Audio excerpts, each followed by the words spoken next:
ሰበር መረጃ በእስር ላይ የነበሩት አርቲስት ሰራዊት ፍቅሬ፣ ሰለሞን ቦጋለ፣ ይገረም ደጀኔና ዳንኤል ተገኝ በ500 ሺህ ብር ዋስ እንዲፈቱ ተወሰነ። ቲክቶከር መንሱር ጀማል አቃቤ ሕግ የዋስትና መብቱን በመቃወም ምክንያት በዋስ እንደማይለቀቅ ታውቋል። በፊንቴክስ ኢንቨስትመንት የማጭበርበር ወንጀል የተጠረጠሩ አርቲስቶች በ500 ሺህ ብር የገንዘብ ዋስትና ጉዳያቸው ከውጭ ሆነው እንዲከታተሉ ተወስኗል። ፌዴራል ከፍተኛ ፍርድ ቤት የልደታ ምድብ ችሎት በማጭበርበር ወንጀል ተጠርጥረው በቁጥጥር ስር ውለው የነበሩት ታዋቂ አርቲስቶችና ቲክቶከሮች የዋስትና መብታቸው እንዲከበር ወስኗል።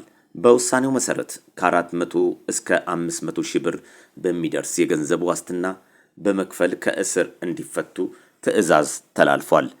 ከአንደኛ እስከ አራተኛ ተከሳሾች ማለትም አርቲስት ሰራዊት ፍቅሬ፣ አርቲስት ሰለሞን ቦጋለ፣ አርቲስት ይገረም ደጀኔና አርቲስት ዳንኤል ተገኝ እያንዳንዳቸው በ500 ሺህ ብር የገንዘብ ዋስትና ከስር እንዲፈቱ ተወስኗል።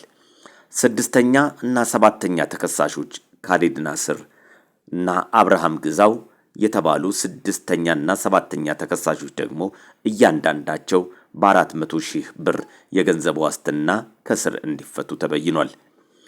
ዛሬ ማምሻውን ከስር መፈታቱን አብርሃም ግዛው በፌስቡክ ገጹ የገለጸ ሲሆን ወዳጅ ቤተሰቦቹንም አመስግኗል። በመፈታቱ ቲክቶከር መንሱር ጀማል በዋስ ያልተፈታበት ምክንያት ቋሚ መኖሪያ አድራሻ የለህም በሚል መሆኑን ታውቋል። በክስ መዝገቡ አምስተኛ ተከሳሽ በሆነው ቲክቶከር መንሱር ጀማል ላይ አቃቢ ሕግ የዋስትና መብቱን በመቃወም ምክንያት ችሎት ውሳኔ ለመስጠት ተለዋጭ ቀጠሮ መስጠቱ ተገልጿል። ይሁን እንጂ ተጠርጣሪዎቹ ከሀገር እንዳይወጡ የእግድ ትዕዛዝም ተላልፎባቸዋል።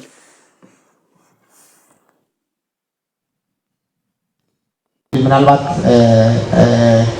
ኮሜዲያን እሸቱ ላይ ኢንተርቪውን ካያችሁት እዛ ላይ ነበርና ያቺን ቪዲዮ እንግዲህ የድርጅቱ አስተዳደሮች አይተው ነበርና እንግዲህ ከነበረ የመጀመሪያ ስጦታ ከፍ አድርገው በማድረግን ጭምር ለኔ ክብር ይመጥናል የሚለውን ነገር ይህን በማድረጋቸው የተሰማኝን ክብርና የተከበረ ትልቅ በክብር ልታመሰግኑልኝ እጠይቃለሁ። ከዚህ ባለፈ እንግዲህ ሌሎችም አምባሳደሮች የዚህ ተጠቃሚ የሆናችሁ ሁሉ እጅግ በጣም እናመሰግናለን። ከምንም በላይ ትልቁ ዓላማ በዚህ ሂደት ውስጥ አረንጓዴ አሻራን በሀገራችን ውስጥ በትልቅ መንገድ እየተተረጎመ ያለ ሂደት ነው።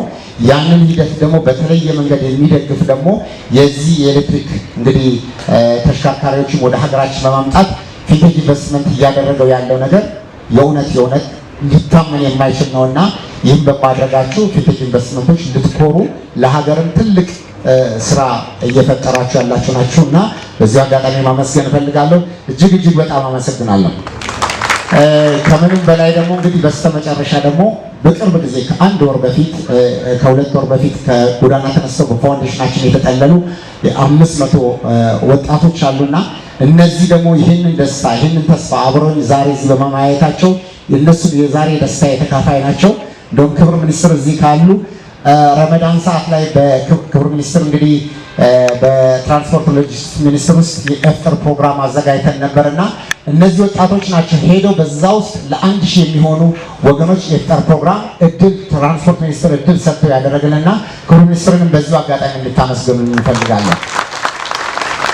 እንግዲህ ከሁሉም በላይ ያው ፈጣሪ ነው እንግዲህ በስተመጨረሻ ማመሰግነውና አላህ ለዚህ ነገር ሁላችንም ስላበቃን አመሰግናለሁ። ወንድም ካሌድ በድጋሚ እንኳን ደስ አለ። እንግዲህ የጊዜ ጉዳይ ነው እንጂ በሂደት ብዙዎች እጅ ውስጥ በመግባት የብዙዎቻችንን የትራንስፖርት እንቅስቃሴ የኑሮ ዘዬ ቀላል የሚያደርጉት የኤሌክትሪክ የቢዋይዲ ተሽከርካሪዎች ሁላችንም እጅ ውስጥ መግባታቸው አይቀርም። ለዚህ ዙር ግን እነማን ደግሞ ፊት ለፊት ወጥተው በአምባሳደርነት ወክልናቸው ይሄንን እድል አግኝተዋል የሚለውን ይፋ ማድረግ ስላለብን ጭምር ነው። በማስከተል አንድ ከፍተኛ የስራ ኃላፊ ቀጥሎ ያለውን የቁልፍ ርክክብ እንዲቀላቀሉን በታላቅ አክብሮት እንጠይቃለን። የአዲስ አበባ ከተማ አስተዳደር የትራንስፖርት ቢሮ ኃላፊ ክቡር አቶ ያበባል አዲስ በታላቅ አክብሮት ወደ መድረክ እንዲመጡልን እንጠይቃለን። እነኚህ የምታዩቸው ውብ የቢዋይዲ ተሽከርካሪዎች በከተማችን አዲስ አበባ በብዛት ይንቀሳቀሳሉ።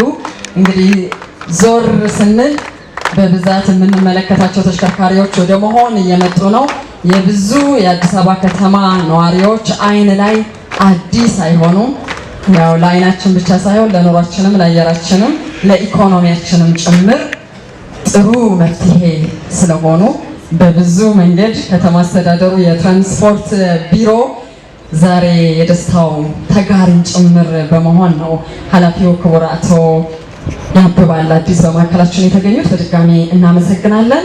በማስከተል ሌላው በዚህ ዙር በይፋ እዚህ መድረክ ላይ የፊንቴክ ኢንቨስትመንት አምባሳደር በመሆን ቁልፍ የሚቀበለው ቀደም ሲል ከኔ ጋር መድረክ ላይ ወጥቶ መድረክ ሲመራ የነበረው በመካከል ስራውን አቋርጦ ይሄንን ቁልፍ ለመረከብ ከጓደኞቹ መካከል ያለው አርቲስት ይገረም ደጀኔ ይሆናል። በተለያዩ ስራዎቹ ታውቁታላችሁ።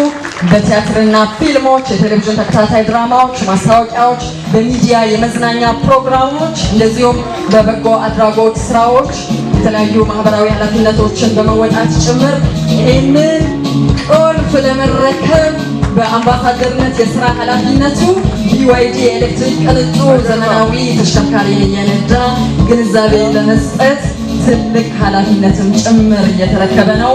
ይገረም እንኳን ደስ አለን፣ እንኳን ለዚህ ዕለት አበቃ። በBYD ሶንግ ፕላስ ህይወቱን የበለጠ ቀላል ያደርጋል። አርቲስት ይገረም ምን ትላለህ? አንተ ደግሞ ጥቂት እንስማ። ለቻይኖቹ ንግግር ላሳተር እኔ ጨርሻለሁ። መኪና ያለበትን ቦታ ንገሩኝና እየነዳሁ ቤት። በጣም አመሰግናለሁ። ጨዋታው እንዳለው ነው። ቅድም ብየዋለሁ። ይሄ በጣም ታሪካዊ ቦታ ላይ ነው ያለነው።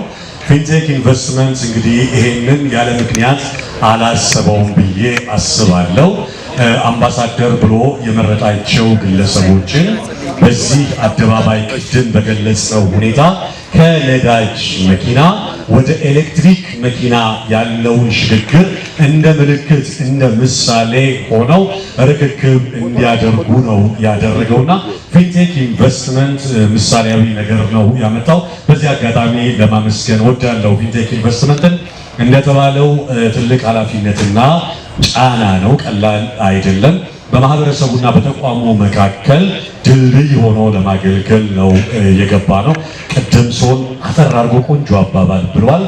ማህበረሰቡን የሚጠቅም ነገር ስለሆነ ብለን አምነን ገብተንበታል። ስለዚህ ከዚህ አንጻር ቅድም የተዘረዘሩ ጥቅሞች እንግዲህ እስከተለወጠ ድረስ አሁን ፊንቴክ ኢንቨስትመንት የፕሮሞሽን ማርኬት ላይ ነው ያለው። ይሄንን እድል እስከ መቼ ይሰጣል አላውቅም። እንደ ተቋም የሚወስነው ነገር ነው። ነገር ግን በአሁኑ ሰዓት በዚህ ጊዜ እየሰጠ ያለው አማራጭ የትም ቦታ ሊገኝ የማይችል አማራጭ ነውና ብዙዎች ስራ ፈጠራ የሚያገኙበት እድል ከመሆኑ አንጻር ሌሎች ሰዎችን የዚህ እድል ተጠቃሚ ሆኖ በርካታ ሰዎች ከጊዜ ጋር ተያይዞ ጥያቄ ያነሳሉ። እሱ ጥያቄ ለመመለስ ከፊንቴክ ጋር አብረን እንሄዳለን። ቅድምም ብሏል። ድንገት ጅቡቲ ድረስ መሄድ ላይ ይጠበቅብን ይችላል። ከጫናና ኃላፊነትን ከመወጣት አንጻር መኪኖቹ የደረሱ የት ናቸው? እዚህ መስቀል አደባባይ መጥተው እንዲህ እስኪዘሩ ድረስ አብረን በጋራ እየሰራን ነበረ። በቀጣይም እንግዲህ BYD ካምፓኒ ጋር የ20,000 መኪና ስምምነት አድርጓል። እዛ ድረስ ሄደን ያለውንም ነገር ለማየት ድርጅቱ እንቅስቃሴ እያደረገ ነው ያለው። በተቻለ አቅም ከዚህ በኋላ ከፍ ያለ ቁጥር መኪኖች ይመጣሉ ተብሎ ይጠበቃል። ከዚህ ተቋም ጋር አብራችሁ እንድትሰሩ ጥሪ አስተላልፋለሁ። ስለተደረገው ስጦታ አመሰግናለሁ። መኪናዬ አሮጌ ማርቼዲስ ነች፣ ነዳጅ በጣም ትበላለች እና እንኳን ወደ ኤሌክትሪክ መኪና ገባው። ይሄ ድል ለእናንተ የሚደርስ ለማለት እወዳለሁ።